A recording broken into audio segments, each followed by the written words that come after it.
सबसे सुरक्षित इमारत कही जाने वाली संसद भवन में 21 तारीख को हमले के बाद देश के सभी विपक्ष के नेताओं ने एक सुर में संसद की सुरक्षा पे सवाल पूछा। अमित शाह से उन्होंने सवाल पूछा कि आप आइए सदन के पटल पे देश की सबसे सुरक्षित इमारत कही जाने वाली नई संसद भवन में हमले कैसे हो रहे हैं, इस पे जवाब दीजिए। सदन के पटल पर अमित शाह जी द्वारा जवाब देने की जगह उन तमाम सांसदों को 146 सांसदों को सस्पेंड कर दिया गया। इतिहास में यह पहली बार हुआ है जब इतनी भारी संख्या में सांसदों को संसद से बर्खास्त किया गया, सस्पेंड किया गया।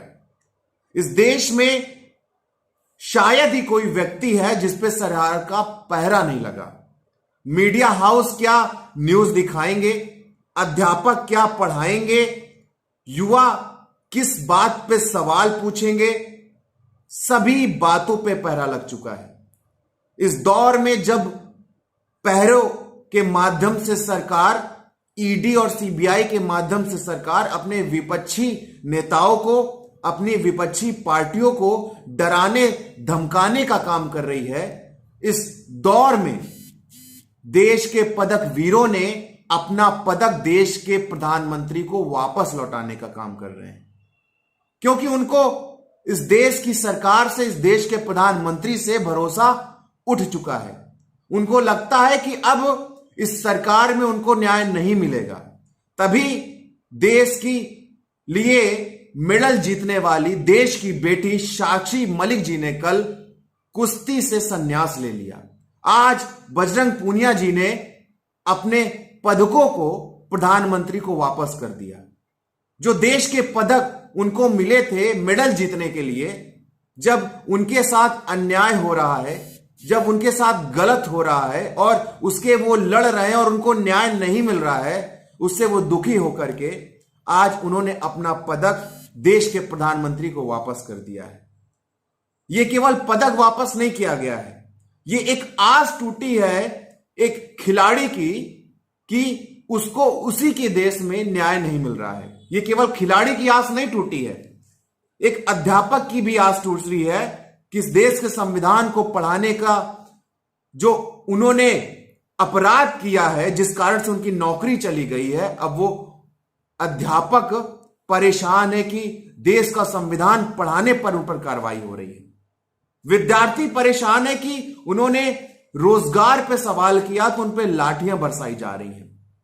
देश का एक अभिन्न अंग मणिपुर महीनों से जलता रहा, लेकिन देश के प्रधानमंत्री उस पर कोई कार्रवाई नहीं करते, बल्कि अपनी सरकार को बचाने का काम करते हैं। आज देश अघोषित आपातकाल में है। इस गलतफहमी में हमको रहने की जरूरत नहीं है कि इस आपातकाल के से हम प्रभावित नहीं हैं।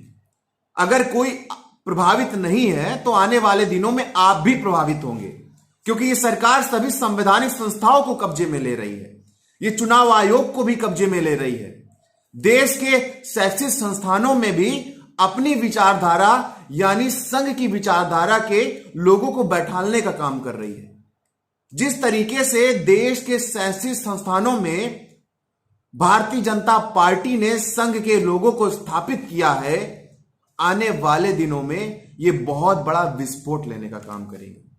जिस तरीके से एक अध्यापक पढ़े लिखे नेताओं को वोट करने की अपील करता है, उस पर कार्रवाई हो जाती है, उस पर नौकरी चली जाती है, तो हमको आपको यह समझने की जरूरत है कि इस देश में किस तरीके से एक ऐसी सरकार काम कर रही है जो पढ़ाई लिखाई से नफरत करती है, वो डरती है कोई सवाल ना करे, और जो सवाल करते हैं उनको ईडी और सीबीआई के माध्यम से जेल में डालने का काम कर रही है। तो सभी देशवासियों से मेरी अपील है, आपसे विनम्र अपील है कि इस तानाशाही सरकार के खिलाफ एकजुट होइए, नहीं तो आने वाले दिनों में आपको जेल में डाल दिया जाएगा, क्योंकि आपने सरकार की आलोचना की होगी।